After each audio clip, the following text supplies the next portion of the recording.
اس دور حاضر میں تقریباً ہر شخص رزق کی تنگی کی شکایت لیے پھرتا ہے۔ پہلی بات تو ہے کہ یہ چیز یاد رکھیں کہ اللہ تبارک و تعالیٰ کی یہ تقسیم ہے، وَإِنَّ اللَّهَ يَرْزُقُ مَن يَشَاءُ بِغَيْرِ حساب، وہ جس کو چاہتا ہے بے حساب رزق عطا فرماتا ہے۔ تو اس کی تقسیم ہے، ہمیں شکر کرنے کا حکم ہے، یہ عادت ہمیں اپنانی چاہیے۔ اور اس کا فائدہ کیا ہے؟ فرمایا لَإِن شَكَرْتُمْ لَأَزِيدَنَّكُمْ، کہ جو جتنا شکر ادا کرتا ہے اللہ تبارک و تعالیٰ اس کے اوپر اتنے ہی انعامات کرتا ہے۔ اور جن کے پاس تھوڑا رزق ہے، جن کو اللہ نے تھوڑا رزق دیا ہے، تو حضرت مولا کائنات شیر خدا حیدر کرار حضرت علی کرم اللہ وجہ الکریم، آپ نے یہ حدیث نقل فرمائی ہے، آپ راوی ہیں، ارشاد فرماتے ہیں کہ رسول اللہ صلی اللہ علیہ وسلم نے ارشاد فرمایا کہ جو اللہ کے دیے گئے تھوڑے رزق پہ راضی ہو گیا، اللہ تبارک و تعالیٰ قیامت کے دن اس کے تھوڑے عملوں پہ راضی ہو جائے گا۔ تو ظاہری بات ہے، رزق اگر تھوڑا ملا ہے تو اس کا حساب بھی اسی حساب سے دینا پڑے گا، تھوڑا دینا پڑے گا۔ بہرحال گھر کا نظام چلانے کے لیے، اپنا زندگی کا سرکل چلانے کے لیے انسان کو ضروریات اس طرح کی ہیں کہ وہ رزق کی تلاش میں نکلتا ہے، محنت کرتا ہے، مزدوری کرتا ہے۔ تو اللہ سے برکت کی دعا ہمیں کرنی چاہیے کہ الہی حلال رزق دے اور اس میں برکت عطا فرما، ہمیں برکت ملے۔ اور رزق کے اندر اضافے کے لیے ہمیں جو طریقہ بتایا گیا ہے، پہلی چیز فرمایا کہ اللہ سے تجارت کر لیا کرو۔ حضور وہ کیسے؟ فرمایا کہ اللہ کی راہ میں صدقہ کر کے اس سے تجارت کر لیا کرو۔ تم اس کے راستے میں صدقہ کرو گے، اللہ تبارک و تعالیٰ تمہیں اور بڑھا کے عطا فرمائے گا، 10 گنا بڑھا کے عطا فرمائے گا۔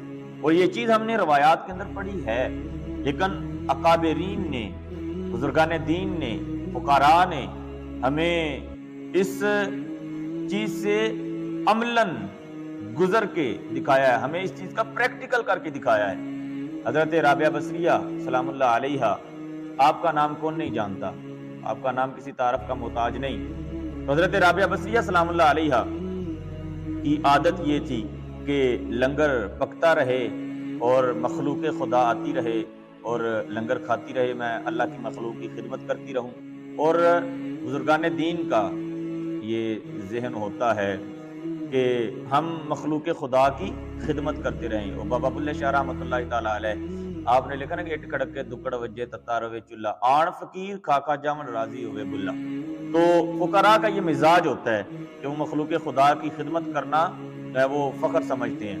تو حضرت رابعہ بصریہ سلام اللہ علیہا، آپ کا بھی یہ معمول تھا کہ لنگر پکتا رہتا، مخلوق خدا آتی اور کھاتی رہتی۔ تو ایک دن ایسا ہوا کہ رات گئے، کچھ مہمان آ گئے حضرت رابعہ بصریہ سلام اللہ علیہا کے پاس، تو خادمہ کو کہا کہ ان کو کھانا دو۔ لنگر خانے میں، باورچی خانے میں جا کے دیکھا تو ایک روٹی پڑی تھی، مہمان زیادہ تھے۔ تو خادمہ حاضر ہوئی، کہا کہ مائی صاحبہ روٹی تو ایک پڑی ہے، مہمان زیادہ ہیں۔ تو حضرت رابعہ بصریہ سلام اللہ علیہا، آپ نے فرمایا کہ ایسا کرو، وہ ایک روٹی بھی اٹھاؤ اور باہر دیکھو، اگر کوئی فقیر ہے تو اللہ کے راستے میں وہ روٹی صدقہ کر دو، اسے دے دو۔ وہ حیران ہوئی خادمہ، اس نے کہا کہ مائی صاحبہ یہ کیا ماجرا ہے، ایک روٹی پڑی ہے، مہمان زیادہ ہے، تو جو ایک پڑی ہے آپ کہہ رہے ہیں وہ بھی صدقہ کر دو۔ کہا کہ جیسا کہہ رہی ہوں ویسے کرو۔ وہ خادمہ گئی، باہر جا کے دیکھا، ڈھونڈا تو ایک فقیر ملا، اس کو صدقہ کر دیا۔ تو تھوڑی دیر کے بعد دروازے پہ دستک ہوئی، من زکل باب، دروازہ کس نے کھٹکھٹایا؟ کہا کہ میں فلاں کا بھیجا ہوا نوکر ہوں اور مجھے حکم ہوا ہے کہ یہ کھانا لے جاؤ اور مائی صاحبہ کی خدمت میں پیش کر کے آؤ۔ کہا کہ لاؤ۔ وہ خادمہ نے لیا اور مائی صاحبہ کے پاس لے گئی، کپڑا اٹھایا، گنی تو 5 روٹیاں تھیں۔ تو کہا کہ نہیں یہ ہمارا کھانا نہیں ہے، اس کو واپس لے جاؤ۔ تو تھوڑی دیر کے بعد دوبارہ دستک ہوئی، من علی الباب، دروازے پہ کون ہے؟ کہا کہ میں فلاں کا بھیجا ہوا نوکر ہوں، اس نے یہ کھانا بھیجا ہے اور کہا کہ مائی صاحبہ کی خدمت میں پیش کر کے آؤ، میں لے کے آیا ہوں۔ تو خادمہ نے لیا، مائی صاحبہ کے پاس لے گئی، کپڑا اٹھایا، گنی تو 7 روٹیاں تھیں۔ کہا کہ نہیں یہ ہماری کھانا نہیں ہے، یہ ہماری روٹیاں نہیں، اس کو واپس لے جاؤ۔ وہ پھر واپس دے آئی، اور تھوڑی دیر کے بعد دستک ہوئی دروازے پہ، کہا کہ کون؟ کہا کہ میں فلاں کا بھیجا ہوا غلام ہوں، اس نے یہ کھانا بھیجا ہے، کہا کہ مائی صاحبہ کو دے کے آؤ۔ وہ خادمہ نے وصول کیا، مائی صاحبہ کی خدمت میں پیش کیا، کپڑا اٹھایا، گنی تو 10 روٹیاں تھیں، کہا کہ ہاں یہ کھانا ہمارا کھانا ہے۔ خادمہ بڑی حیران ہوئی، اس نے کہا کہ مائی صاحبہ یہ کیا ماجرا ہے؟ پہلے جو 2 آئے وہ بھی تو آپ کا نام لے رہے تھے، تو اس کی دفعہ آپ نے قبول کر لیا، ان کو واپس بھیج دیا۔ کہا کہ تم نے اللہ کا قرآن نہیں پڑھا؟ پہلے جو آیا ایک کے پاس 5 روٹیاں تھی، پھر جو آیا اس کے پاس 7 روٹیاں تھی، تو اللہ کا فرمان ہے کہ تم میرے رستے میں 1 خرچ کرو، میں تمہیں 10 گنا عطا کروں گا۔ تو جب 5 لے کے آیا، پھر 7 لے کے آیا، میں نے اللہ کی بارگاہ میں ہاتھ اٹھا کے عرض کی، مالک میں نے تیرے رستے میں 1 خرچ کی ہے، اب تو اپنے وعدے کے مطابق 10 عطا کرے گا تو تیری بندی وصول کرے گی۔ تو بزرگان دین نے اس چیز کا پریکٹیکل کر کے دکھایا ہے کہ اللہ کے راستے میں 1 خرچ کرو، اللہ 10 گنا بڑھا کے عطا فرماتا ہے۔